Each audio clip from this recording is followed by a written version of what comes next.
Let's head out live to Washington, D.C., where this afternoon opening arguments will begin in former President Trump's second impeachment trial. Yesterday, the Senate voted to continue with the trial despite arguments that it's unconstitutional.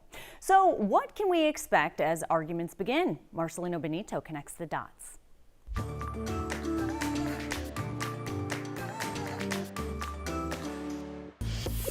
While holding a second impeachment trial for a United States president is unprecedented, we do know some about how this will work. Let's connect the dots. It's clear that both sides want this trial to go quickly. The hearing really gets underway Wednesday when 9 Democratic House impeachment managers will start their arguments against the former president.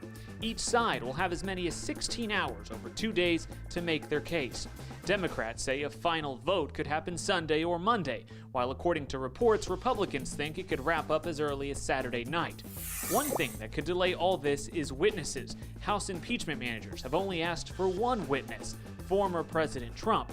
His defense team swiftly rejected that idea, but the managers can still call witnesses if they want to counter any arguments made by Trump's defense team. According to political watchers, it will still be hard for Democrats to secure a conviction. They will need at least 17 Republicans to vote against the former president, and while some Republicans say they are keeping an open mind during arguments, others have already indicated they are ready to vote for acquittal.